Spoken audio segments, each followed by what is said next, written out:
The yellow beetle backfired 3 times before finally sputtering to a stop in front of the massive iron gates.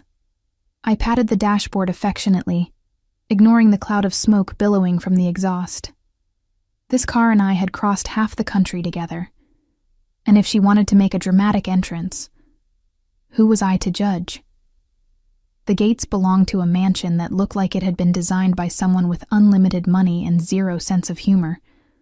All sharp angles and dark stone, looming over a circular driveway where a collection of black luxury cars sat like sleeping predators. My yellow bug looked like a canary that had wandered into a den of panthers. I was reaching for my phone to call Aunt Caroline when the gates simply swung open. No intercom, no questions. Just an invitation into a world I already suspected would swallow me whole if I let it. The driveway seemed endless.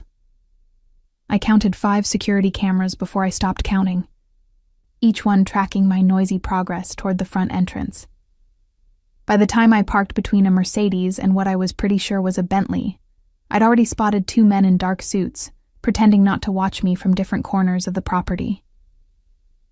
"Welcome to Chicago, April," I muttered, grabbing my camera bag and the wilting flowers I'd bought at a gas station.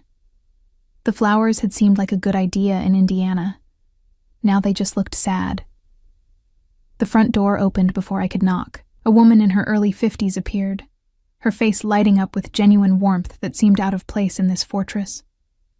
"April," she exclaimed, pulling me into a hug that smelled like expensive perfume and vanilla. "I'm so glad you made it safely." Caroline, my father's sister, looked nothing like him.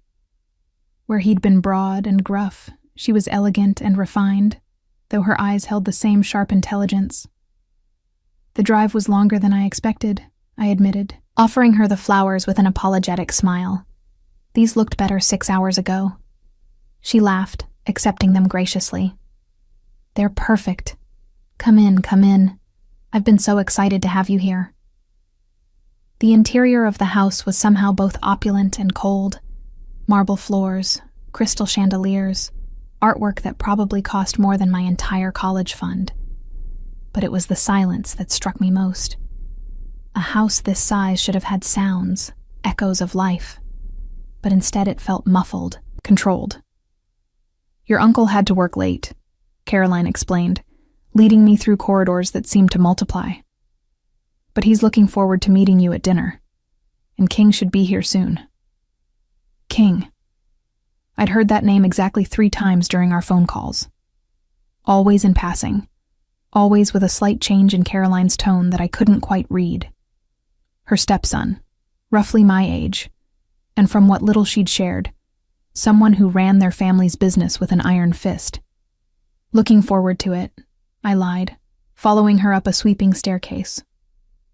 My room was on the 3rd floor, overlooking a garden that looked too perfect to be real. Everything in it probably lined up according to some mathematical formula. The room itself was beautiful, decorated in shades of cream and gold that made me immediately worry about spilling something. After Caroline left with promises of dinner at 7, I unpacked my camera equipment first, clothes second. Priorities. The light coming through the windows was incredible, all golden and diffused. I spent 20 minutes just photographing the way shadows fell across the furniture, adjusting angles, testing exposures. I was hanging upside down off the bed, trying to get a shot of the ceiling fixture, when I heard footsteps in the hallway. They stopped outside my door. Not the uncertain pause of someone about to knock, but the weighted silence of someone deciding whether to interrupt. I stayed perfectly still, camera aimed at the door, waiting. The footsteps moved on. Dinner was scheduled for 7. At 6:55, I changed out of my travel clothes into a simple black dress that Caroline had insisted I bring. Not too formal, not too casual. I was aiming for "I belong here" when I absolutely didn't. The dining room could have hosted a small wedding. A table that seated 20 had been set for 4, all the place settings clustered at one end like we were trying to have an intimate dinner in a cathedral. Caroline was already there, arranging flowers in a vase. Her husband, Marcus, stood by the window, phone pressed to his ear, his back to the room. He was exactly what I'd expected. Tall, broad-shouldered, expensive suit. The kind of presence that demanded attention without asking for it. When he turned and saw me, his expression shifted from business to something warmer. "You must be April," he said, ending his call and crossing to shake my hand. His grip was firm but not crushing. "Caroline's told me a lot about you. Welcome to Chicago." "Thank you for having me," I replied, trying not to stare at the scar that ran from his left temple down to his jaw. It looked old, professional, the kind of mark that came with stories people didn't tell at dinner parties. We were making small talk about my drive when I felt it, that prickle at the back of your neck when you're being watched. I turned toward the doorway and found myself looking at the most beautiful and terrifying man I'd ever seen. He stood in the entrance like he owned not just the room, but the air in it. Tall, maybe 6'2", with dark hair that fell just slightly over his forehead despite obvious attempts to control it. Sharp jaw, sharper cheekbones, and eyes that were somewhere between gray and green, cold enough to make me want to check if the temperature had dropped. But it was the way he looked at me that stopped my breath. Not with interest or curiosity or welcome. He looked at me like I was a problem he was already calculating how to solve. "King," Caroline said warmly, though I caught the slight nervousness in her voice. "Come meet April." He moved with the kind of controlled grace that made you very aware he could move much faster if he wanted to. 3 steps into the room, and he was close enough that I had to tilt my head back slightly to maintain eye contact. "April," he said, my name flat and emotionless in his mouth. "Welcome."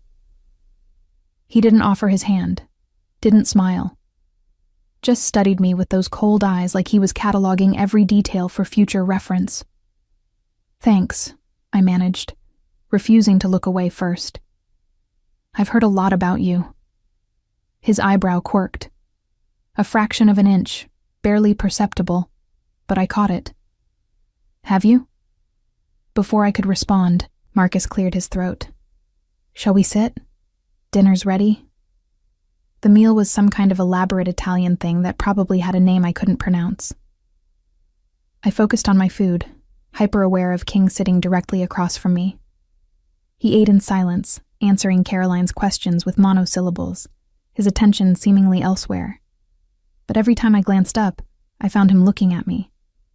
Not obviously, not inappropriately, just these quick, assessing glances that made my skin prickle. I responded by doing what I always did when uncomfortable, by becoming aggressively cheerful. "So, King," I said, spearing a piece of pasta with perhaps more enthusiasm than necessary, "what do you do? Caroline mentioned you work with your father?" The temperature in the room dropped about 10 degrees. Marcus shifted in his seat. Caroline's fork paused halfway to her mouth.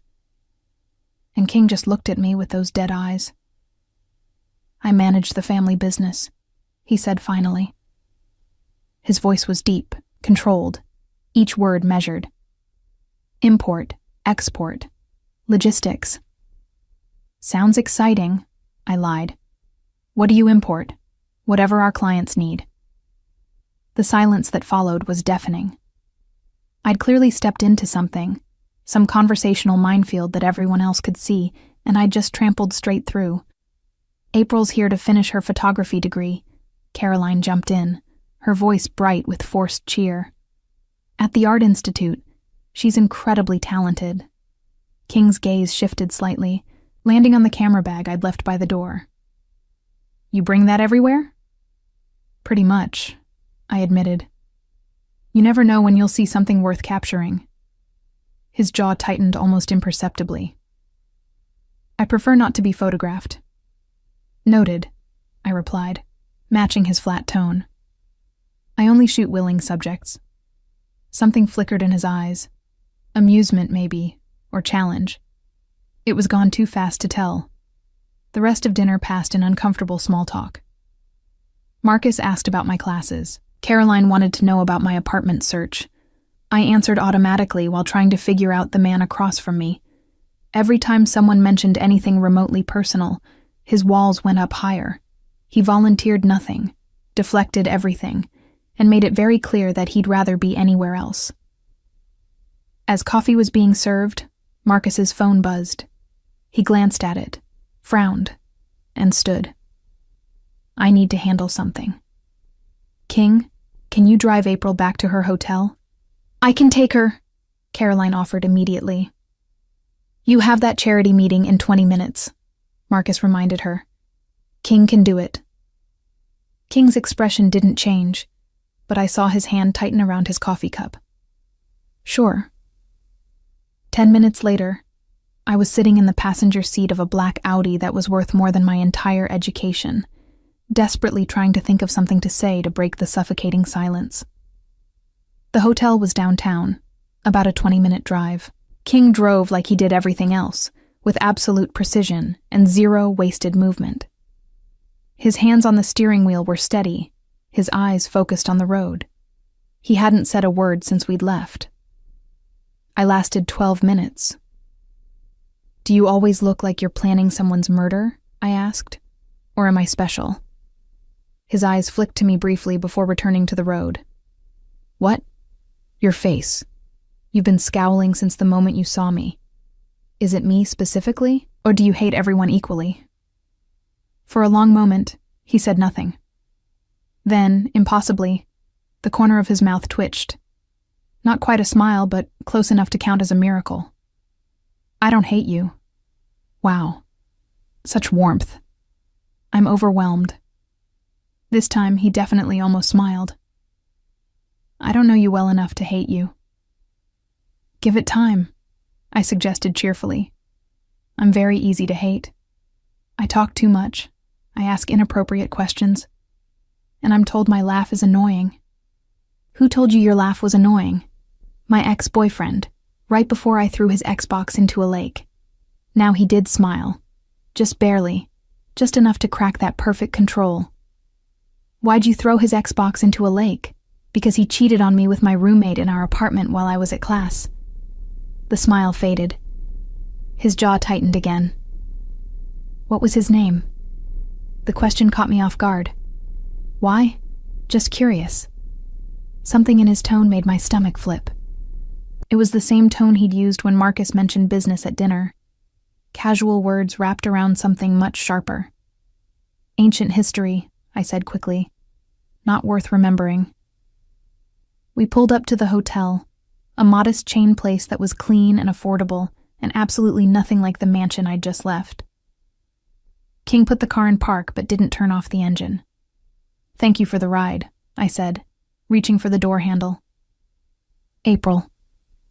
I paused, looking back at him. In the dim light from the dashboard, his eyes looked darker, more intense.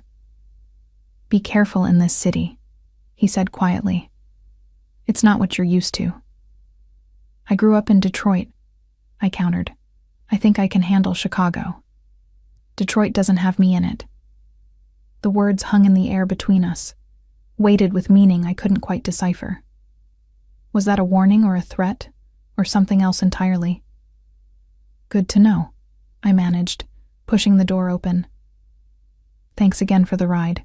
I was halfway to the hotel entrance when he called out. I turned to see him leaning out the driver's window, his face half in shadow. That laugh, he said, and I had to strain to hear him over the street noise. It's not annoying. Then he was gone, the Audi disappearing into Chicago traffic, leaving me standing on the sidewalk with my heart doing things it absolutely should not be doing. I was in so much trouble. The Chicago Institute of Photography was everything I'd hoped for. Old building, new equipment, professors who actually gave a damn, and classmates who ranged from brilliant to pretentious, with very little in between. I loved it immediately. What I didn't love was the apartment search. After 2 weeks of looking at places that were either too expensive, too small, or too likely to get me murdered, I was ready to live in my car. Caroline had offered to let me stay at the mansion, but something about that felt wrong. Dangerous even, though I couldn't articulate why. It definitely had nothing to do with her stepson, who I absolutely had not been thinking about. Except I had. constantly. Those cold eyes, that almost smile, the way he'd looked at me like I was a puzzle he couldn't quite solve. And that last comment about my laugh, delivered like a secret before he'd disappeared into the night. I was sitting in a coffee shop near campus, scrolling through apartment listings that all looked identical, when my phone buzzed with a text from an unknown number. "Stop looking at that place on Western Ave. The landlord has warrants." I stared at the screen, my coffee forgotten. "How did you get my number?" The response came immediately. "Does it matter? The place is a trap." "King?" 3 dots appeared, then disappeared. Then, "Yes. How do you know what apartments I'm looking at?" "Because I'm having you followed. I nearly dropped my phone." "Your what?" "For your safety." Chicago isn't Detroit. The absolute audacity. The presumption. The eye looked around the coffee shop like I'd suddenly spot whoever was tailing me. Everyone looked suspicious. The guy on the laptop could be a spy. The woman with the stroller could be concealing surveillance equipment. I was being ridiculous. "Stop having me followed," I typed furiously. "That's creepy and illegal and absolutely not okay. Would you prefer I let something happen to you, then deal with Caroline's disappointment?" "So you're doing this for Caroline?" The pause before his response was longer this time. "Yes." Liar, I thought, but didn't type. Instead, "I can take care of myself." "I know. I saw your Detroit credentials. Very impressive. Still doesn't change the fact that you're in my city now." "Your city? How very mob boss of you." This time the pause stretched so long I thought he'd stopped responding. Then, "There's an apartment building on Lakeshore. Number 447. Second floor unit just opened up. It's safe, clean, and affordable. The super's name is Mrs. Chen. Tell her Marcus sent you. And if I don't want your help, then don't take it." But the offer stands. I should have been angry. Should have told him exactly where he could shove his apartment recommendation, and his surveillance, and his entire controlling attitude. Instead, I found myself pulling up the address, curiosity winning out over common sense. The building was beautiful. Old Chicago brick, well-maintained, in a neighborhood that actually looked livable. The rent was within my budget, barely, and Mrs. Chen was a tiny Chinese woman who took one look at me and said, "Marcus's niece? Come, I show you." The apartment was perfect. Exposed brick, high ceilings, windows that let in actual sunlight. There was even room for a dark room if I wanted to set one up. It was too good to be true, which meant it probably was. I took it anyway. My classes started in earnest the following week. I threw myself into them with the desperate enthusiasm of someone trying very hard not to think about certain gray-green eyes. Photography theory, digital processing, a seminar on documentary photography that was taught by a professor who'd worked for National Geographic. I was in heaven. I was also apparently still being followed. I spotted him on Tuesday. Tall guy, leather jacket, always about half a block behind me. Wednesday, it was a different guy. Shorter, baseball cap. By Thursday, I'd identified at least 3 different people rotating surveillance. It should have terrified me. Instead, I found it almost funny. King was protecting me whether I wanted it or not, and there was something darkly amusing about his absolute refusal to let me refuse his help. Friday night, Caroline called to invite me to dinner at the mansion again. I should have said no. Should have established boundaries, created distance, done literally anything except what I did, which was say yes immediately. This time, King answered the door himself. He was wearing jeans. Actual jeans, paired with a black t-shirt that did absolutely nothing to hide the lean muscle underneath. His hair was slightly damp, like he'd just showered, and he smelled like something expensive and masculine that made my brain short-circuit. "Hi," I managed, my vocabulary apparently reduced to single syllables. "April." He stepped back to let me in, his eyes doing that scanning thing again. How's the apartment? Perfect, actually. I clutched my camera bag tighter. Thank you for the recommendation. Mrs. Chen called me. She says you're very polite. You have my landlord reporting to you? That's not creepy at all. Was that almost another smile? I ensure my investments are sound. I'm not your investment. No, he agreed, closing the door behind me. You're Caroline's niece, which makes you family, and I take care of family. By stalking them, by keeping them safe. We stood in the foyer, too close, the air between us charged with something I didn't want to name. He smelled really good. It was distracting. Dinner won't be ready for another hour, he said finally. Caroline's still cooking. Marcus is dealing with something in his office. Should I wait in the living room? You could. Or, he paused, and I saw him weighing something internal. I could show you the garden. You mentioned wanting to photograph it. I had mentioned that, in passing, during that awkward first dinner. The fact that he'd remembered made my stomach do complicated things. That would be nice, I said carefully. The garden was even more beautiful at dusk. All strategic lighting and carefully cultivated wildness that probably took an army of gardeners to maintain. King walked beside me in silence as I photographed angles and shadows, occasionally adjusting my position but never actually posing. You're good at that, he said after several minutes. At what? Seeing things others don't. The way you frame shots. It's like you're finding stories in shadows. I lowered my camera to look at him. That was almost poetic. Are you feeling okay? His mouth quirked. Don't get used to it. I turned back to the garden, aiming at a fountain that caught the light perfectly. So what's your story, King? Why does everyone act like they're walking on eggshells around you? Because they are. Why? Because I make people nervous. The answer was matter of fact. I'm good at it. I'm not nervous. You should be. I lowered my camera again, meeting his gaze directly. Why? What are you going to do? Scowl at me intimidatingly? Something flickered in his eyes. Not quite amusement, but close. Would that work? Probably not. I'm pretty scowl-resistant, I've noticed. We stood there, not quite smiling at each other, the silence stretching but not uncomfortable.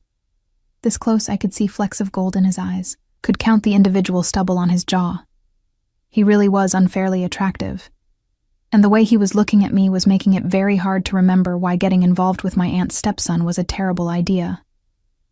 April, he started, then stopped. Frowned. Tried again. You should probably keep your distance from me.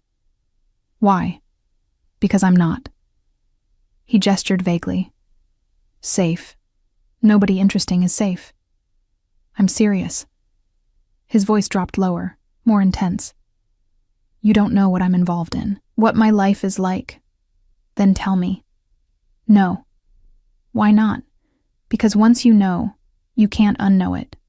And right now, you get to be normal. Keep that as long as you can. The words should have scared me. Should have sent me running back to my perfect new apartment to pack my bags and flee back to Detroit. Instead, they just made me more curious. What if I don't want to be normal? Trust me, he said softly. You do. Caroline called us in for dinner before I could argue. We ate pasta and made small talk and pretended that the conversation in the garden hadn't happened. But every time I looked up, I found King watching me with an expression I couldn't read. After dinner, I excused myself to use the bathroom. On my way back, I got turned around in the labyrinth of corridors and ended up in a part of the house I hadn't seen before. The decor changed here, got darker, more masculine. I was pretty sure I'd wandered into King's wing. I should have turned back. Should have retraced my steps. Instead, I kept walking, drawn by curiosity and the faint sound of music coming from one of the rooms. The door was slightly ajar. Through the gap, I could see what looked like a home office. Dark wood, leather furniture, floor-to-ceiling bookshelves. And King, sitting at a desk with his back to the door, phone pressed to his ear. "I don't care what he wants," King was saying, his voice cold and hard in a way I'd never heard before. "The shipment needs to be there Tuesday or the deal's off. No extensions, no excuses."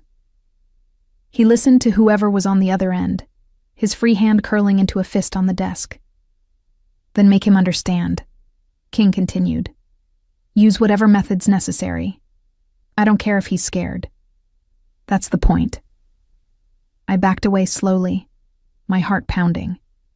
Whatever methods necessary. The words echoed in my head as I finally found my way back to the dining room, where Caroline was serving coffee. "You okay?" she asked, noting my expression. "You look pale." "Just got a little lost," I said, forcing a smile. "This house is huge." King appeared in the doorway moments later, looking perfectly composed again. Nothing in his demeanor suggested I just overheard him casually discussing violence. "I should get going," I said abruptly, standing. "Early class tomorrow. I'll drive you." King offered immediately. "That's okay. I can call an Uber." "Don't be silly," Caroline interjected. "King doesn't mind." "Do you, dear?" "Not at all." The drive back to my apartment was silent and tense. I stared out the window, processing what I'd heard, trying to reconcile it with the man who'd commented on my photography and worried about my safety. We were 3 blocks from my building when King finally spoke. "You heard my phone call." It wasn't a question. I didn't bother denying it. "Some of it. And now you're scared. Should I be?" He pulled over, killed the engine, and turned to face me fully. His expression was unreadable in the darkness. "Yes," he said simply. "You absolutely should be. Are you trying to scare me away?" "I'm trying to be honest with you." Something in his voice softened. "You're Caroline's niece. You're sweet and funny, and you see the world through that camera like it's all just beauty waiting to be captured. That's not my world, April. My world is dark and violent and full of people who would hurt you just to get to me. I'm tougher than I look. I know. But tough isn't enough. Not for what I do." We sat in silence for a long moment. I should have been terrified. Should have thanked him for the ride and never looked back.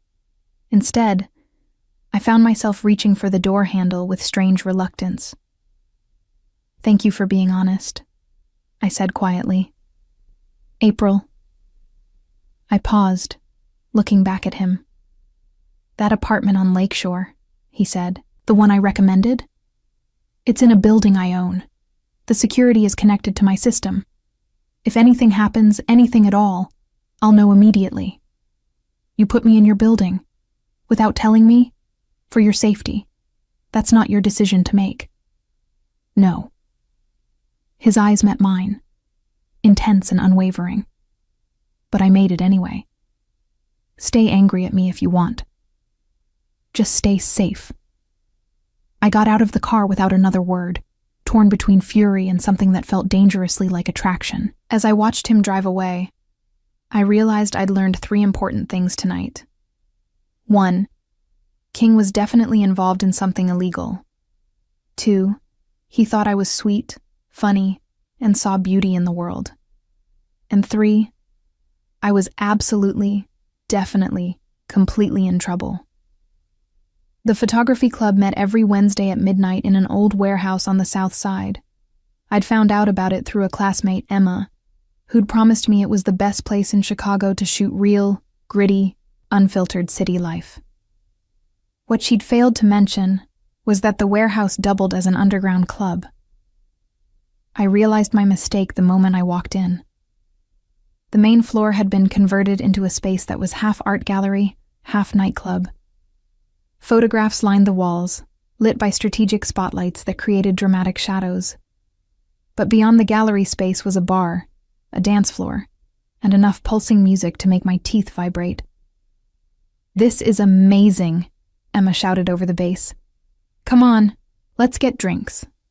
I followed her through the crowd, camera hanging around my neck, trying to take in everything at once. The lighting was perfect for moody, high-contrast shots. Shadows cut across faces, turning everyone into anonymous figures. It was photographer heaven. It was also, I was starting to realize, the kind of place that attracted a very specific clientele. The men at the bar all had that same dangerous edge, the same watchful eyes.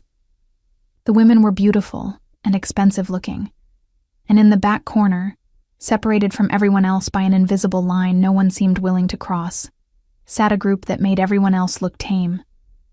"Don't," Emma hissed, catching me staring. "Don't even look at them. Who are they?" "Nobody you want to know. Come on, let's shoot the east wall." But I'd already seen him. King sat in the center of that untouchable group, wearing all black, his posture relaxed, but his eyes alert. He looked like he belonged here, in this world of shadows and secrets. And he was looking directly at me. Our eyes met across the crowded room. Even from this distance, I could feel the impact of that gaze. He didn't smile, didn't nod, didn't acknowledge me at all. But I saw recognition flash in his eyes, followed immediately by something that looked like resignation. "I have to use the bathroom," I told Emma, already moving. I didn't go to the bathroom. I went straight to that back corner, weaving through the crowd with my heart pounding and my common sense screaming at me to turn around. King watched me approach with an expression that could have been carved from stone. The men around him shifted, tensing, but he raised one hand slightly and they settled back down.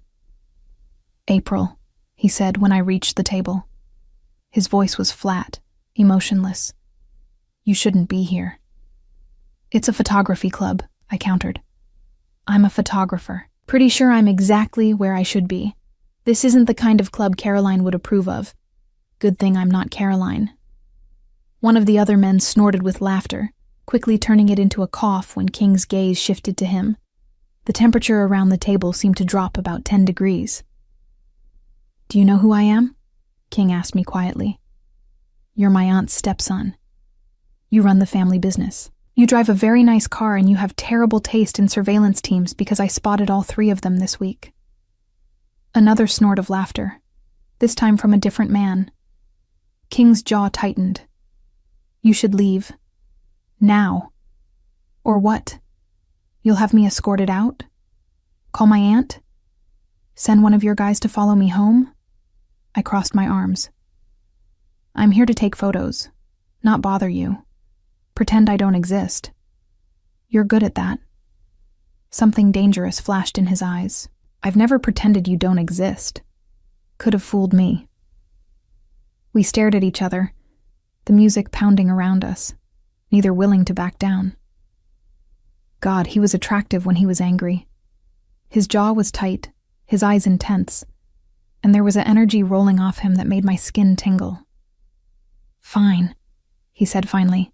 "Take your photos, but stay away from the back rooms." "Why? What's in the back rooms? Things you don't want to see. How very mysterious." I raised my camera, framing him in the viewfinder. "Smile for the camera, King." His hand shot out, covering my lens before I could click. "Don't." "Why not? Afraid it'll steal your soul?" "I don't want evidence." "Of what?" "Of anything." Our faces were inches apart now, his hand still on my camera, his breath warm against my cheek. This close, I could see the flecks of gold in his eyes again, could smell that intoxicating cologne. My heart was doing gymnastics in my chest. "You're trouble," he said softly. "So much trouble," says the guy who casually discusses violence on phone calls. "You were eavesdropping. You were talking loud enough to hear. That was private. Then close your door next time." His lips twitched. Not quite a smile, but close. "You're impossible. I've been told that before. By the ex with the Xbox? You remember that? I remember everything you tell me." The admission hung between us, weighted with meaning. His hand was still on my camera, his body still too close, his eyes still doing that intense thing that made my brain short-circuit. "King," one of his men interrupted, his voice apologetic. "We need to discuss the thing." King's gaze never left mine. "Give me a minute." "But sir," I said, "give me a minute." The man retreated. King finally released my camera but didn't step back. If anything, he moved closer. "This place isn't safe for you," he said quietly. "These aren't good people, April. And you are?" "No." His honesty was brutal. "I'm probably the worst person in this room, which is exactly why you should leave." "What if I don't want to?" "Why?" He looked genuinely confused. "Why would you stay near someone like me?" "Because," I said, surprised by my own honesty. "Because you're the first interesting thing that's happened to me in Chicago.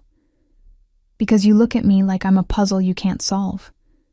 Because I heard you on that phone call, and instead of running away, I want to understand.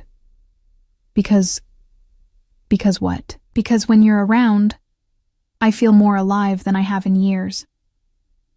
The confession hung in the air between us. King's expression shifted, something raw and unguarded flickering across his face before he locked it down again. "That's the worst reason I've ever heard," he said roughly. "Probably." I shrugged. Still true. "April." He started, then stopped, closed his eyes, took a breath. When he opened them again, the walls were back up, the control firmly in place. "I can't do this." "Do what?" "Whatever this is." He gestured between us. "You're Caroline's niece. You're in my city to finish school and build a life. I'm not part of that life. I can't be." "Why not?" "Because everyone close to me gets hurt. It's not metaphorical, April. It's literal. My father was shot in front of me when I was 8. My mother died 3 years later because someone wanted to hurt me. My last girlfriend?" He stopped, his jaw working. "Let's just say she's not my girlfriend anymore. And not by choice." The words were delivered flatly, emotionlessly, but I heard the pain underneath, the guilt, the absolute certainty that he was toxic to everyone around him. "I'm not afraid of you," I said softly. "You should be. Everyone else is. I'm not everyone else. No." His eyes met mine, and for just a second, I saw past all the walls to the person underneath. "You're really not." We stood there in our bubble of tension, the club pounding around us, neither of us willing to break the moment. I wanted to touch him, wanted to smooth away that line between his eyebrows, wanted to tell him that he wasn't poison, that he deserved something good, that I could be that good thing. But I didn't. Because as much as I wanted to believe it, I'd heard that phone call. I'd seen the fear in Emma's eyes when she'd told me to stay away from his corner. I knew, deep down, that King was exactly as dangerous as he said he was. "I should go," I said finally. "Yeah." He stepped back, creating distance. "You should." I made it halfway across the room before I looked back. He was already surrounded by his men again, his attention on whatever business they needed to discuss. But as I watched, he glanced up, his eyes finding mine across the crowd. We stared at each other for a long moment. Then he did something that made my breath catch. He smiled. A real smile. Small and private, just for me. Then he turned away, back to his dark world, leaving me standing in the middle of a club full of strangers with my heart racing and my common sense in tatters. Emma found me moments later. "Please tell me you didn't just talk to King Moretti." "I might have. Are you insane? Do you know who he is? What he does?" I'm starting to get an idea. "April." She grabbed my arm, her face serious. "King Moretti is not someone you play with. He's dangerous. Like, actually dangerous. People who cross him disappear kind of dangerous. He hasn't disappeared me yet. Yet being the key word." She dragged me toward the exit. "Come on. We're leaving before you do something else stupid." I let her pull me outside, into the cool Chicago night. But as we walked to her car, I couldn't help touching my camera, thinking about that moment when King's hand had covered my lens, when his face had been inches from mine, when he'd admitted he remembered everything I told him. I was in so much trouble. And the really scary part? I was starting to think I didn't want to get out of it. The next morning, I woke up to 17 texts from Emma, all variations of, "Stay away from King Moretti." I was composing a response explaining that I absolutely, definitely, totally planned to do exactly that. I was lying, when there was a knock at my door. I opened it to find a delivery guy holding an enormous bouquet of white roses. "April Carter?" he asked, consulting his clipboard. "That's me. These are for you. Sign here." I signed, carried the roses inside in a daze, and found the card tucked among the petals. "Stop going to underground clubs in dangerous neighborhoods. I won't always be there to make sure you're safe." I should have been angry at the presumption, the control, the clear admission that he was still having me followed. Instead, I found myself smiling at the roses like an idiot. I was definitely, absolutely, completely in trouble. The roses sat on my kitchen counter for 3 days, mocking me with their perfect petals and their even more perfect message. I photographed them obsessively, from every angle, in every light, like if I captured them properly, I could somehow decode what they meant. Stop going to dangerous places. I won't always be there. Except he had been there. He'd been watching. And some traitorous part of me liked that far more than I should. I was editing those photos when Caroline called. "April, darling, I need a favor." I saved my work, already suspicious. Caroline's favors tended to be elaborate. "What kind of favor?" "There's a charity gala tomorrow night. Very formal, very boring. But Marcus and I are required to attend.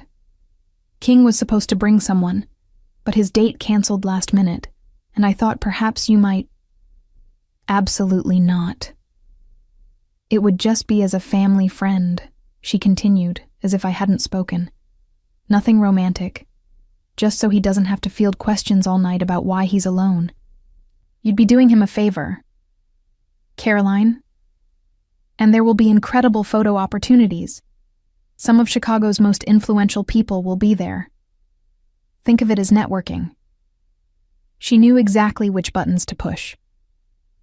I needed connections in this city, needed to build a portfolio that would get me noticed. A charity gala full of Chicago's elite was exactly the kind of event that could launch a career. "Fine," I said, already regretting it. "But I'm bringing my camera." "Of course, dear. King will pick you up at 7. She hung up before I could change my mind.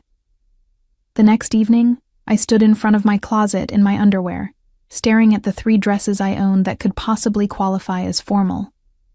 None of them felt right.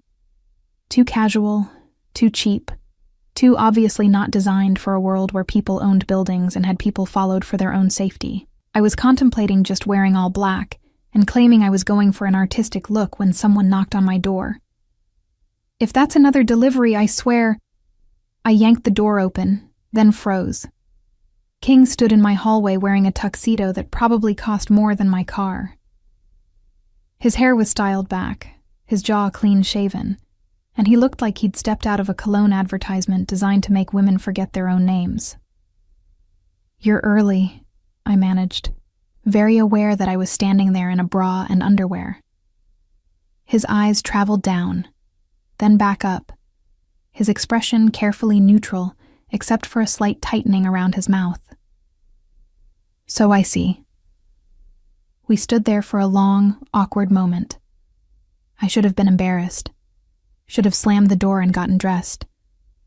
Instead, I just stood there, watching him very deliberately keep his eyes on my face. "Are you going to let me in?" he asked finally. "Or should I wait in the hallway?" I stepped back, gesturing him inside. He entered, moving past me with enough distance that we didn't touch. then positioned himself facing the window while I grabbed a robe. "You could have looked," I said, tying the belt. "It's not like I'm naked." "That's not the point." "What is the point?" "The point is, if I looked, I wouldn't stop looking. And we're already late." The words hung in the air between us, loaded with meaning. I felt heat creep up my neck as I processed what he'd just admitted. "Right," I managed. "I'll just get dressed." "April." I paused halfway to my bedroom. He'd turned to face me now, his expression unreadable. "I brought you something." He held up a garment bag I hadn't noticed. "Caroline mentioned you might need a dress." "I have dresses." "I know, but this one is better." I should have been offended. Should have told him I didn't need his charity, or his control, or his perfectly tailored solutions to problems I didn't ask for help with. Instead, I took the bag, carried it to my bedroom, and unzipped it. The dress inside was midnight blue, simple but elegant, with a neckline that would show just enough to be interesting without being inappropriate. It was perfect. And it was definitely designer. I put it on, did my makeup in record time, and emerged to find King exactly where I'd left him, staring out the window with his hands in his pockets. "How do I look?" I asked. He turned, and whatever he saw made him go very still. His eyes darkened, his jaw tightened, and for a long moment, he just stared. "You look." He stopped, tried again. "We should go." "That bad, huh?" "April." My name was almost a warning. "We really need to leave." The gala was being held at some museum I couldn't pronounce, all marble columns and soaring ceilings and artwork that probably had armed guards. King's hand settled on the small of my back as we entered, warm and possessive through the thin fabric of my dress. "Stay close," he murmured. "Some of these people are dangerous. More dangerous than you. Different kind of dangerous." Inside, the room was full of Chicago's elite. Women in designer gowns, men in expensive tuxedos, everyone air-kissing and fake laughing and pretending they enjoyed spending thousands of dollars to stand around drinking champagne. I raised my camera, framing a shot of the chandelier. "Try to be subtle," King said quietly. "Subtle isn't really my thing. I've noticed." We circulated through the crowd, King introducing me as Caroline's niece, his hand never leaving my back.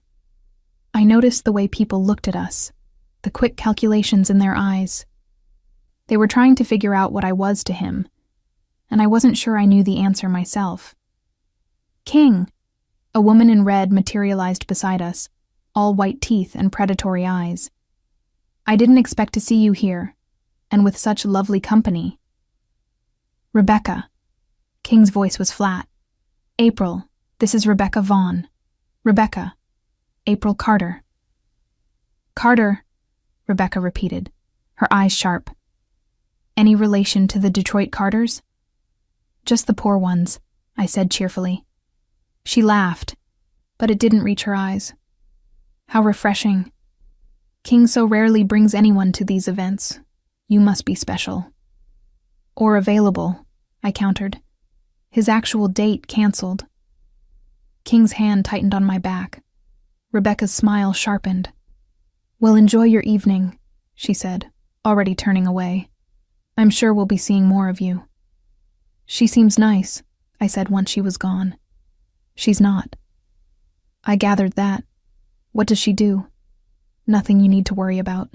"King." "April." He steered me toward a quieter corner. "Can you do me a favor and just enjoy the party, without asking questions that will get you into trouble?" "Where's the fun in that?" "You're impossible." "You've mentioned." We stared at each other, his hand still on my back, our faces closer than strictly necessary. The moment stretched, tension building between us like a physical thing.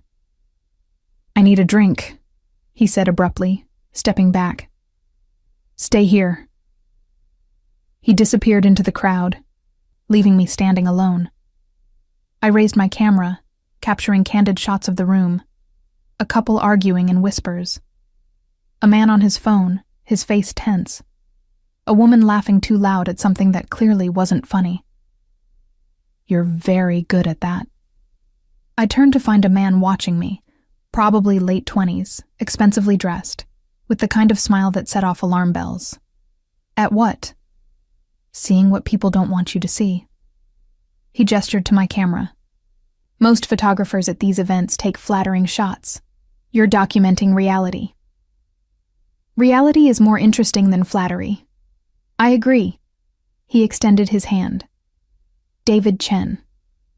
April Carter. His grip was firm, lingering just slightly too long. "So you're King's date." "I'm his stepmother's niece. There's a difference." "Is there?" His smile widened. The way he was looking at you suggested otherwise. Before I could respond, King reappeared, materializing beside me with 2 champagne flutes. His eyes went to David, then to our still-clasped hands, and something dangerous flickered across his face. "Chen," he said, his voice flat. "Moretti." David released my hand. "I was just introducing myself to your lovely companion." "So I see." The temperature dropped about 20 degrees. I looked between them, recognizing the tension for what it was, 2 predators sizing each other up, deciding whether to fight or retreat. "We were just talking about photography," I said quickly. "David was commenting on my style." "I'm sure he was." King handed me a champagne flute, then positioned himself slightly between me and David. "If you'll excuse us, I need to introduce April to some people." "Of course." David's smile never wavered. "Enjoy your evening, April. I hope we meet again." King steered me away before I could respond, his hand now gripping my waist with barely controlled tension. "That was rude," I said. "That was necessary." "Why? Who is he?" "Someone you don't want to know." "That seems to be everyone in your life." He stopped walking, turning to face me fully. "Yes, it is. Which is exactly why this," he gestured between us, "is a bad idea." "What is this exactly?" "I don't know." The admission seemed to cost him. "But whatever it is, it needs to stop." "Why?" "Because David Chen is dangerous. Rebecca Vaughn is dangerous. Every person in this room is dangerous in their own way. And the fact that you're standing here with me makes you a target." "Maybe I don't care." "Well, I do." His voice was rough, intense. "I care, April, which is the problem." We stood there in the middle of the glittering ballroom, surrounded by Chicago's elite, having a conversation that felt too intimate for public consumption. His eyes were storm dark, his jaw tight, and I could see the war happening behind his carefully controlled expression. "King," I started. "Dance with me," he interrupted. "What?" "Dance with me, just once. Then we'll leave, and you can go back to your life, and I'll go back to mine, and we'll pretend this never happened." It was a terrible idea. We both knew it. But when he offered his hand, I took it. The orchestra was playing something slow and classical. King pulled me close, one hand settling on my waist, the other holding mine with surprising gentleness. We moved together easily, naturally, like we'd been doing this for years instead of seconds. "You're a good dancer," I said, surprised. My mother insisted I learn, said it was part of being civilized. Was she right? No, but I'm good at pretending. We turned slowly, the room spinning around us, everyone else fading into background noise. This close, I could smell his cologne, could feel the warmth of his hand through my dress, could see the way his eyes kept dropping to my mouth. "April," he said quietly, "you need to understand something." "What?" When I said everyone close to me gets hurt, I meant it. I'm not being dramatic or mysterious. I'm being literal. People die around me. People I care about. And He stopped, his jaw working. I can't add you to that list. Maybe I'm stronger than you think. Maybe. But I'm not willing to test that theory. The song was ending. Our dance was finishing. This moment, whatever it was slipping away. What if I am? I asked. What if you're what? Willing to test that theory. He stopped moving, despite the music still playing. His eyes searched mine, looking for something. Doubt, fear, common sense. Then you're even more trouble than I thought, he said softly. Good. I smiled up at him. I'd hate to disappoint. His lips quirked despite himself. Impossible woman. Impossible man. We stood there on the dance floor, not moving, just looking at each other. The moment stretched, loaded with possibility and danger and something neither of us wanted to name. Then his phone buzzed. He pulled it out, glanced at the screen, and his entire demeanor changed. The softness disappeared, replaced by cold focus. We need to leave, now. What's wrong? Someone's at your apartment. My blood ran cold. What? Someone triggered the security system. They're inside. He was already moving, pulling me through the crowd. I need to get you somewhere safe. But my things can be replaced. You can't. We reached his car in record time. He opened the passenger door, practically shoving me inside, then took off before I'd even buckled my seatbelt. Who is it? I asked, my heart racing. Who's in my apartment? I don't know yet, but I'm going to find out. He drove like he was racing death itself, weaving through traffic with precision that should have terrified me. His phone rang twice. He answered on speaker, barking orders in that cold voice I'd heard during his business call. Status. 3 men, boss. They tripped the alarm at 9:47. Looked like they were searching for something. Did they find it? Don't think so. They left when the alarm went off. Get me everything. Photos, fingerprints, anything that tells me who they were and what they wanted. Already on it. He ended the call, his knuckles white on the steering wheel. King, I said carefully. What's happening? What's happening? He said, his voice deadly calm. Is that someone just made a very big mistake? We pulled up to a building I didn't recognize. King killed the engine, then turned to face me. You're going to stay here tonight. It's safe. I have people watching every entrance. Nobody gets in without my permission. Where are you going? To find out who broke into your apartment and make sure they never come near you again. King, April. He cupped my face with both hands, his touch gentle despite the violence in his eyes. I need you to trust me. Can you do that? I should have said no, should have demanded answers, insisted on calling the police, done literally anything except what I did, which was nod. Good. He pressed his lips to my forehead, the kiss gentle and heartbreaking. I'll be back soon. Then he was gone, speeding off into the night, leaving me standing in front of a strange building in a dress I didn't own. Terrified and confused, and absolutely certain that nothing in my life would ever be normal again. The building King left me, it turned out to be one of his properties, a luxury apartment complex with security that rivaled Fort Knox. A woman named Maria met me in the lobby, her expression kind but professional. Mr. Moretti called ahead, she said. You'll be staying in the penthouse tonight. Everything you need is already there. She wasn't kidding. The penthouse was stunning, all floor-to-ceiling windows and modern furniture. But what caught my attention was the bedroom, where a complete wardrobe had been laid out. Pajamas, casual clothes, even toiletries that were exactly my brand's. He'd done his research. Again. I should have been creeped out. Instead, I found myself touching the soft fabric of the pajamas. thinking about how King had looked at me on that dance floor, how his hands had trembled slightly when he'd cupped my face, how his voice had cracked when he'd asked me to trust him. I changed into the pajamas, made myself tea I didn't drink, and tried not to check my phone every 30 seconds. He didn't call. 2 hours passed, then 3. I photographed the city lights from the windows, edited old photos, reorganized my camera bag twice. Anything to keep from thinking about what might be happening out there. At 2 a.m, I heard the lock click.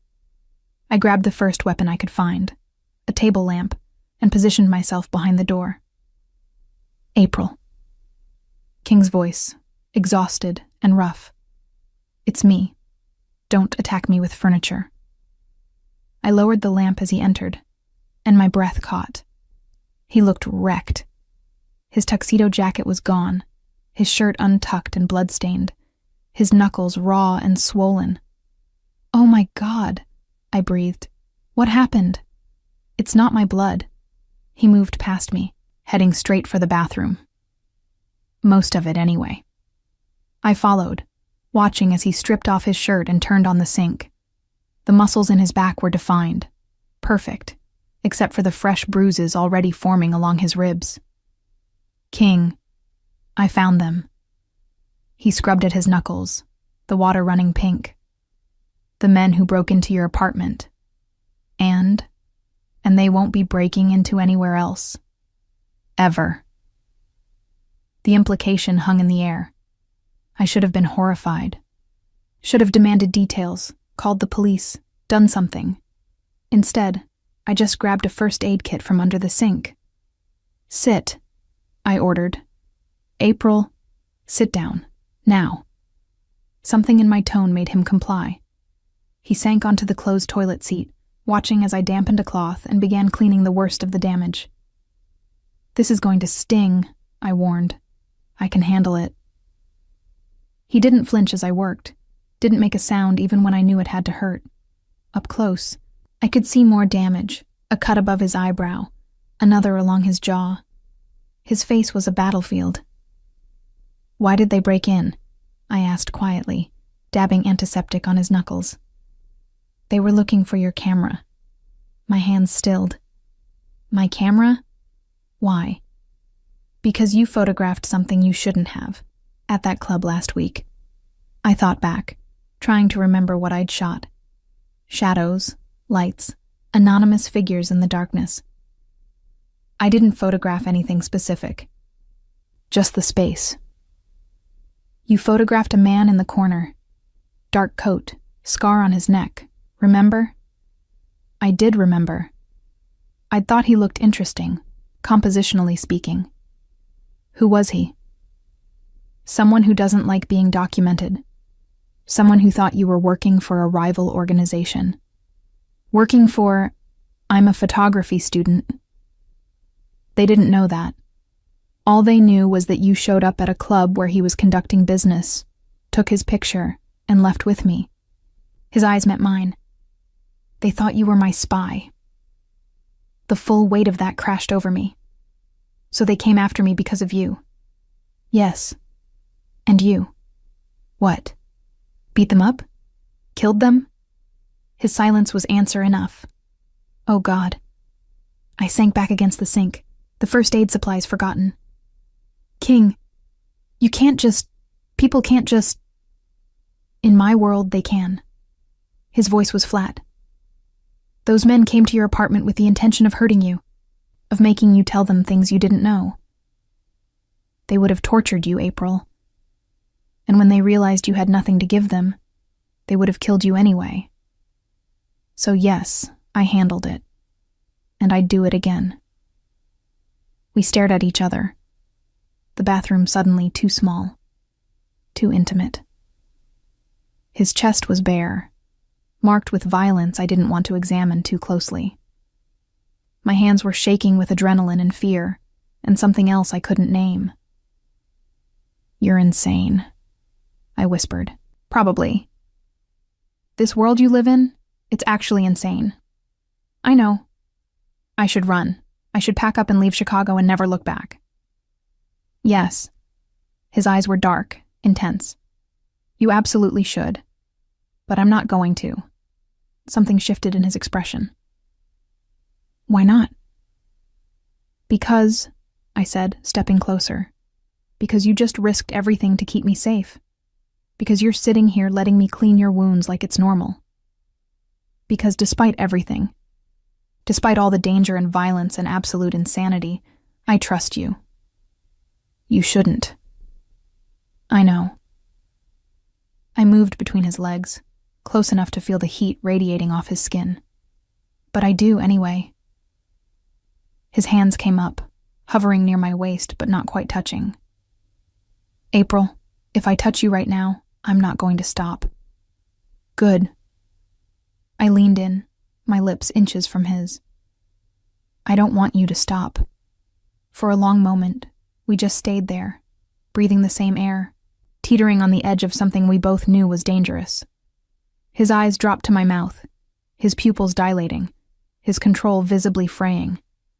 This is a terrible idea, he breathed. The worst, I agreed. You're going to get hurt. Maybe, but not by you. That broke him. His hands grabbed my waist, pulling me onto his lap as his mouth crashed against mine. The kiss was nothing like I'd imagined. It was desperate and rough and tasted like blood and antiseptic, and something darker, more primal. I kissed him back with equal intensity, my fingers threading through his hair, my body pressed against his bare chest. Every place we touched felt electric, charged with weeks of tension finally releasing. He stood, lifting me with him, my legs wrapping around his waist. We made it as far as the bedroom doorway before he pressed me against the wall, his mouth moving to my neck. Tell me to stop, he demanded against my skin. Tell me this is crazy, and we should think about it, and I'll stop. Don't stop, I gasped. Don't you dare stop. He carried me to the bed, laying me down with surprising gentleness, given the violence of moments before. His body covered mine, his weight perfect and overwhelming.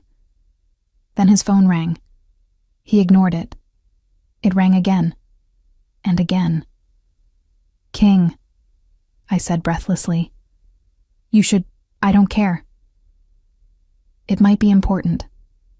He dropped his forehead against mine, breathing hard. I really hate my phone right now. Despite everything, I laughed. He smiled against my lips, and for just a moment, we were just two people tangled together, the outside world forgotten. The phone rang a fourth time. Answer it, I said softly. I'm not going anywhere. He kissed me once more, hard and fast, then rolled away to grab his phone. This better be life or death, he growled into it. I watched his expression change as he listened, saw the softness disappear, replaced by cold calculation. I'll be there in 20 minutes. He ended the call, already standing, already reaching for a clean shirt. I have to go. What's wrong? Chen, David Chen from the gala. He's made a move. What kind of move? King pulled on his shirt, his movements sharp and precise. The kind that requires an immediate response. He turned to face me, his expression conflicted. Stay here. Don't leave this building. I mean it, April. How long will you be gone? I don't know. Hours, maybe longer. He moved back to the bed, cupping my face. Promise me you'll stay here. I promise. He kissed me again, softer this time, almost tender. I'll come back. I always come back. Then he was gone, leaving me alone in a borrowed penthouse, wearing borrowed pajamas, my lips still swollen from his kisses and my heart racing with fear for a man I barely knew, but was definitely falling for. I didn't sleep. Couldn't sleep.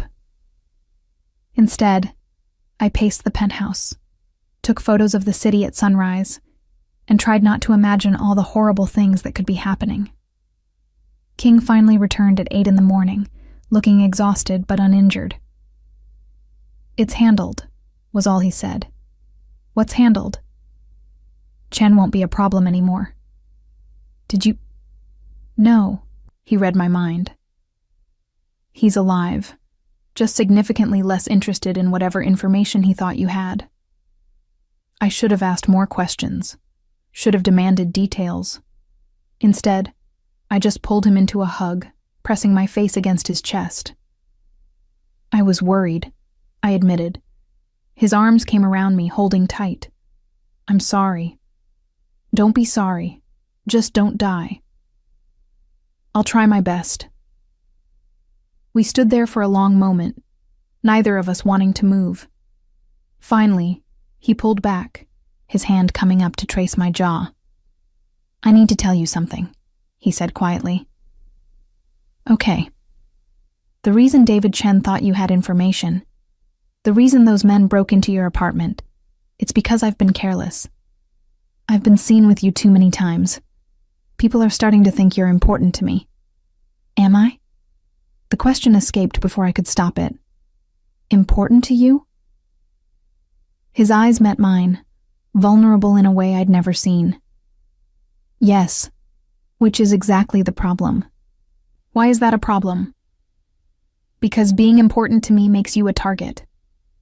Every rival I have, every enemy, every person who wants to hurt me will see you as the way to do it. So, what are you saying? I'm saying, he took a breath. I'm saying you should probably keep your distance, for your own safety. I stepped back, processing that. You want me to stay away from you. I want you to be safe. Those aren't always the same thing. What if I told you I feel safer with you than without you? Then I'd say you're insane. You've mentioned. Despite himself, he smiled. April, no. I cut him off. You don't get to kiss me like that and then tell me to stay away. You don't get to protect me and save me and make me feel things I've never felt and then just walk away. That's not how this works. That's exactly how this has to work. Why? Because you're afraid? Because you think I can't handle your world? Because I care about you. The words exploded out of him. Because for the first time in years, I actually care about something other than survival and control. And that terrifies me more than any enemy I've ever faced. We stared at each other, the truth finally laid bare between us. I'm falling in love with you, I said quietly. I don't want to be. It's stupid and dangerous and completely insane, but I am anyway. His expression cracked, showing the person underneath the control. April, so you can either accept that and figure out how we make this work, or you can walk away. But you don't get to make that choice for me. I'm choosing you, King. Despite everything, I'm choosing you. For a long moment, he just looked at me. Then he closed the distance between us, kissing me with a desperation that made my knees weak.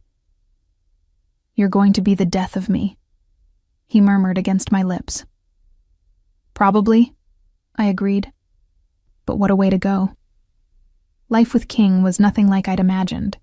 Turns out dating a crime lord involved a lot of boring logistics. Security protocols, safe houses, encrypted phones, and an endless stream of rules about where I could go and when. I hated about 60% of it.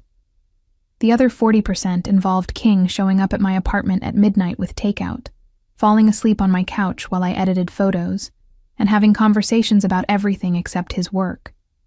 We developed a routine. He never talked about what he did. I never asked directly. And in that space between, we built something that almost felt normal. Almost. 2 months after that night in the penthouse, I was in my dark room when I heard someone at my door.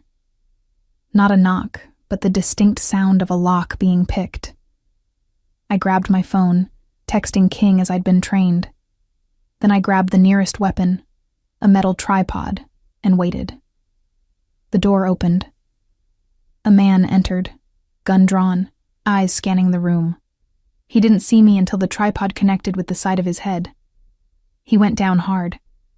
I was already running, hitting the panic button by the door that would alert King's security team. Made it halfway down the hallway before someone grabbed me from behind. "Stop fighting," a voice hissed in my ear. "We just want to talk." "Funny way of talking," I gasped, elbowing backward. He grunted but held firm. "Your boyfriend has something that belongs to my boss. We need to know where it is." I don't know anything about King's business. That's what they all say. He was dragging me toward the stairs when I heard footsteps pounding up from below. 3 of King's men appeared, guns drawn, faces grim. "Let her go," the lead one said. "Now." My captor hesitated, clearly weighing his options. Then he released me, hands up. "Tell Moretti this isn't over," he said. "Tell him Valentino wants what's his." They took him away. I sank against the wall, shaking with adrenaline. My phone rang immediately. "April." King's voice was tight with controlled panic. "Are you hurt?" "No, your guys got here in time. But King, they said something about Valentino." Silence, long and heavy. "Stay there. I'm coming." He arrived 15 minutes later, bursting through my door like an avenging angel. His hands were on me immediately, checking for injuries, his eyes scanning every inch. "I'm fine," I insisted. "Really. Just shaken up. They got into your apartment." His voice was deadly calm. "Past my security. Into your home. But they didn't hurt me." "They could have." His hands were shaking. Actually shaking. "April, they could have..." I grabbed his face, forcing him to look at me. "But they didn't. I'm okay. See? Completely okay." He pulled me into a crushing hug, his face buried in my neck. "This can't keep happening. So fix it. Do whatever you need to do to make it stop. It's not that simple." "Isn't it? You said Valentino wants something. Give it to him." "I can't." "Why not?" He pulled back, his expression conflicted. "Because what he wants is information about my operation. Give him that, and I'm dead within a week." "Then don't give him the information. Give him something else." "Like what?" "I don't know. I don't know how your world works." Frustration bled into my voice. "But there has to be a solution that doesn't involve me getting grabbed in my own hallway." "There is." His jaw was set, determined. "You move in with me." I blinked. "What?" "The penthouse. Full security. No one gets in without clearance. You'd be safe." "King, I can't just move in with you." "Why not?" "Because that's insane. We've been together 2 months. And in those 2 months, you've been attacked twice." "I'm not asking, April. I'm telling you. You're moving into the penthouse. You don't get to tell me what to do." "When it comes to your safety?" "Yes, I absolutely do." We glared at each other, locked in another battle of wills. I hated that he was right. Hated that my independence was being stripped away by circumstances beyond my control. Hated that some part of me actually wanted to say yes, wanted to be close to him, even if it meant giving up my freedom. "Fine," I said finally. "But I'm bringing all my stuff, and I get my own space for my dark room, and you don't get to complain about my weird hours or my music or the fact that I eat cereal for dinner sometimes." Relief flooded his face. "Deal. And King? We're going to talk about this Valentino situation. Really, talk about it. Because I'm tired of being a target for something I don't understand." He nodded. "Okay, but not tonight. Tonight you pack what you need, and we get you somewhere safe. Tomorrow we'll talk." Tomorrow came, and with it, the truth. We sat in King's home office, now our office, I supposed, while he explained. Valentino was an old rival, someone who'd been trying to expand into King's territory for years. The information he wanted involved shipping routes, contact names, the kind of intelligence that would give him everything he needed to dismantle King's operation from the inside. "So what do we do?" I asked. We give him something else. Something that looks real enough to buy us time. And then? Then we eliminate the threat permanently. The way he said it made my stomach turn. Eliminate. April, you mean kill him. I mean make sure he can never come after you again. I stood, pacing to the windows. Outside, Chicago glittered in the afternoon sun, beautiful and dangerous and full of secrets. There has to be another way. There isn't. King. This is my world. He came up behind me, his hand settling on my shoulders. This is how things work. I won't apologize for protecting what's mine. I'm not yours to protect. Yes, you are. His voice was firm. You became mine the moment you chose to stay, and I will do whatever it takes to keep you safe, even if you hate me for it. I turned to face him. I could never hate you. Even knowing what I am, what I do, you're more than what you do. You're the man who remembered I like white roses, who shows up when I text at 2 a.m. because I can't sleep, who looks at me like I'm the only real thing in your world. I touched his face. That's who you are to me. He closed his eyes, leaning into my touch. I don't deserve you. Probably not. But you're stuck with me anyway. We stayed like that for a long moment, drawing strength from each other. Then his phone buzzed. He glanced at it, frowned. What? I asked. Valentino wants a meeting. Tonight, to discuss terms. Are you going? I have to. Fear spiked through me. Let me come with you. Absolutely not. King, April, no. This is non-negotiable. You stay here where it's safe. And what if something happens to you? Then Marcus knows what to do. You'll be taken care of. I don't want to be taken care of. I want you alive. He pulled me close, kissing my forehead. I'll be fine. Valentino wants to talk, not fight. It'll be a negotiation, nothing more. Promise me. I promise. He was gone by 8, leaving me alone in the massive penthouse with 2 security guards outside and instructions not to leave for any reason. I tried to work on editing photos but couldn't concentrate. Tried to read but the words blurred together. Tried to do anything except imagine all the ways tonight could go wrong. At midnight, my phone rang. Unknown number. Hello? April Carter? A man's voice, smooth and dangerous. Who is this? Someone with information you need. King walked into a trap. He's at the Riverside warehouse. Valentino's men have him. My blood ran cold. How do I know you're telling the truth? You don't. But if you want him alive, you'll come now. Alone. The line went dead. I stood frozen, mind racing. This could be a trap. Probably was a trap. But what if it wasn't? What if King really was in danger, and this was my only chance to help? I grabbed my camera bag, old habit, and headed for the door. The security guards tried to stop me. I told them it was an emergency, that Caroline had called, that I needed to go immediately. They wavered. I used that moment to slip past them and into the elevator. Getting a cab at midnight wearing all black probably made me look suspicious, but the driver didn't ask questions.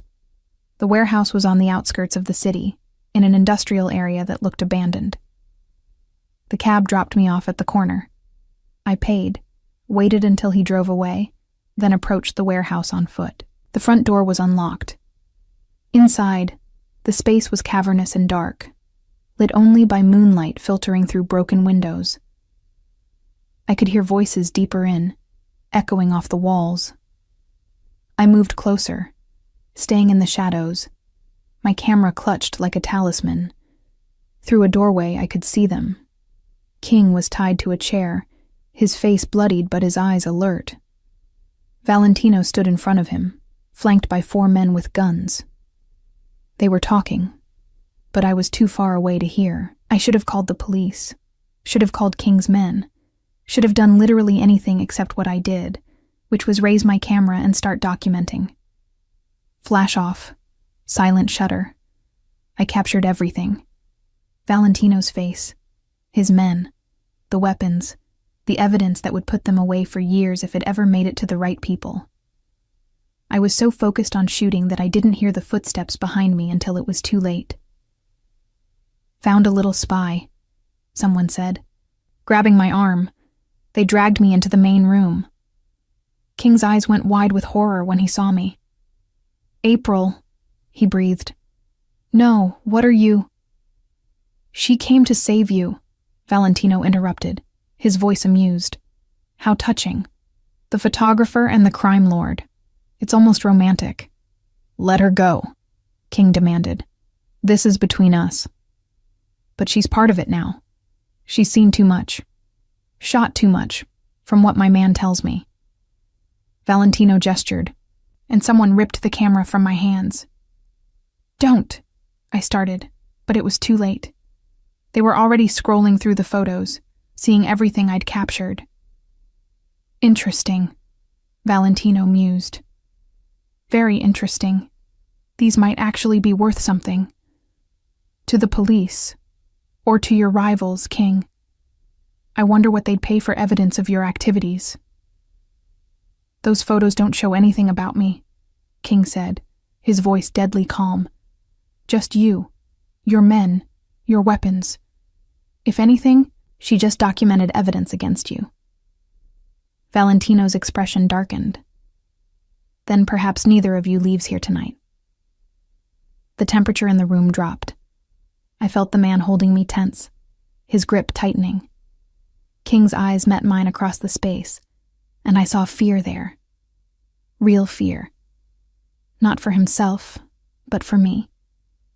Take me, King said. Kill me if that's what you want. But let her go. She's not part of this world. She's innocent. Is she? Valentino moved closer to me, studying my face. The girlfriend of Chicago's most dangerous man? I don't think innocence applies anymore. What happened next occurred in seconds but felt like hours. The warehouse doors burst open. King's men flooded in, weapons drawn, shouting commands. Valentino's men returned fire. I was shoved to the ground, concrete scraping my palms, my camera skittering away. Through the chaos, I saw King somehow free himself from the ropes. His hands a blur of violence as he took down the nearest guard. Saw him fight his way toward me, every movement precise and brutal. Then I saw Valentino raise his gun, aiming at King's back. I didn't think, just reacted. Grabbed my camera, heavy, metal, expensive, and threw it with all my strength. It hit Valentino's arm just as he fired. The shot went wide, embedding in the wall instead of King's spine. King spun, saw what I'd done, and his expression shifted to pure fury. Not at Valentino, but at me for putting myself in danger. He finished it in seconds. Disarmed Valentino, had him on the ground, surrounded by King's men who'd taken control of the situation with terrifying efficiency. Then he was pulling me up, his hands everywhere, checking for injuries. Are you insane? He demanded. Coming here alone? You could have been killed. You were going to die. So you thought you'd die too? Is that the plan? My plan was to save you. By getting yourself shot? I threw my camera. My very expensive camera that I loved. So you're welcome. We were shouting at each other in the middle of a warehouse full of armed men and criminal evidence and literal blood on the floor. It should have been terrible. Terrifying. Instead, King grabbed my face and kissed me. Hard, desperate, like he needed to confirm I was real and alive and actually there. Don't ever do that again, he said against my lips. Do what? Save your life? Risk yours for mine. Too late. Already did it. Would do it again. He pulled back, studying my face. You're insane. You've mentioned. Despite everything, he smiled. I love you. The words hung in the air between us, the first time either of us had said it out loud. Around us, King's men were securing Valentino and his crew, police sirens wailing in the distance. I love you too, I said, even though you're a controlling, overprotective, criminal mastermind who thinks he knows what's best for everyone. And you're a reckless, stubborn, impossibly brave woman who throws expensive cameras at armed criminals. We're quite a pair. The worst. Absolutely terrible. He kissed me again, softer this time. When he pulled back, his eyes were serious. This isn't over. Valentino has connections. There will be retaliation. I know. You could still leave. Go back to Detroit. Be safe. I could, I agreed. But I won't. Because I'm choosing you, King. I chose you that first night at the club. I chose you when I moved into the penthouse. I'm choosing you now. So unless you're choosing differently, never. The word was absolute. I'm never letting you go. Good, because I'm never leaving. We stayed like that for a moment, surrounded by chaos, but finding peace in each other. Then Marcus arrived, taking control of the scene with the kind of efficiency that spoke to years of practice. You two should go, he said, before the police get here. I'll handle this. Dad, King started. Go. Take April home. Let me clean up your mess. King nodded, then laced his fingers through mine. Come on, let's get out of here. We made it halfway to the door before I stopped. Wait. My camera. It was lying near where I'd thrown it, the lens cracked, the body dented. Probably ruined. I picked it up anyway, cradling it like an injured pet. I'll buy you a new one, King said. It's not about the camera. I looked up at him. It's about what it represents. I came to Chicago with that camera, thinking I'd document beauty. Instead, I documented violence and danger and... I paused. And you. I documented you. I hate being photographed. I know, but I have hundreds of shots of you anyway. You pretending not to notice. You almost smiling. You looking at me like I'm the only thing in your world that matters. His expression softened. Because you are. See? That's the stuff I photograph. The truth underneath the control. He took the broken camera from my hands, set it carefully aside, then pulled me close. You're impossible, he murmured into my hair. You've mentioned. And I love you anyway. Good. Because you're stuck with me now. We left the warehouse hand in hand, stepping out into a Chicago dawn that painted everything gold and pink. Behind us, the mess was being cleaned up, evidence disappearing, witnesses being managed. The world King lived in, taking care of itself the way it always did. But in front of us was something different, something neither of us had expected to find.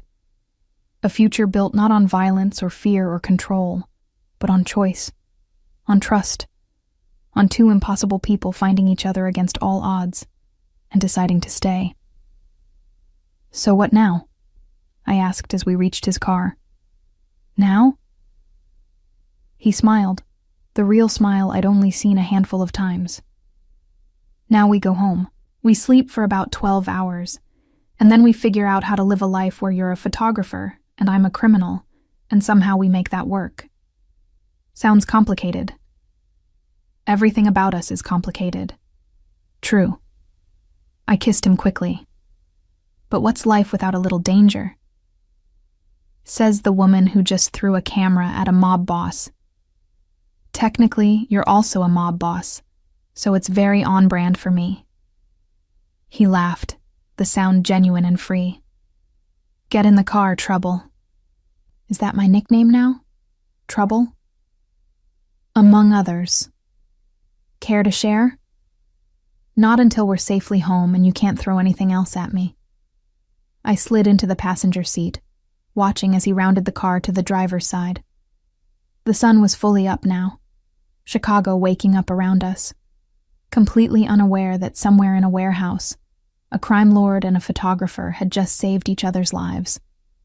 As we drove through the city streets, King's hand found mine, lacing our fingers together. "No regrets?" he asked. I thought about everything that had led to this moment. Running from Derek, meeting King, the roses, the gala, the attacks, the fear and danger and absolute insanity of falling in love with someone from a world I didn't understand. "Not one," I said honestly. "You?" "Only that I didn't find you sooner." We drove home in comfortable silence. Two people who'd played with danger and paid the price. My broken camera, his bruised knuckles, the enemies we'd made, the normal life we'd never have. But we'd also won something more valuable than safety. We'd won each other. And in the end, that was worth every risk, every danger, every impossible choice that had led us here. King parked in the underground garage of his building, our building. As we rode the elevator up to the penthouse, I leaned against him, exhausted and wired and more alive than I'd ever felt. "I'm going to sleep for a week," I mumbled. "Good. I'll join you." "And then?" "Then we live. We take photos and conduct business and find ways to make this insanity work. Together. Always together." The elevator doors opened onto the penthouse. Home. For the first time since leaving Detroit, I felt like I'd found where I belonged. Not in a city, not in a building, but with a person. This impossible, dangerous, beautiful person who'd claimed me from the moment we met and never let go. I collapsed onto the bed, still wearing my dirty clothes from the warehouse. King joined me, pulling me close, his chin resting on top of my head. "April?" he murmured, already half asleep. "Yeah?"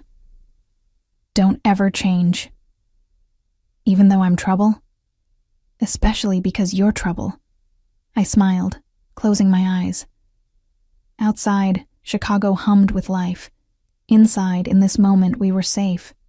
Together. Home. Two people who'd played with danger and survived. Two people who'd paid the price and decided it was worth it.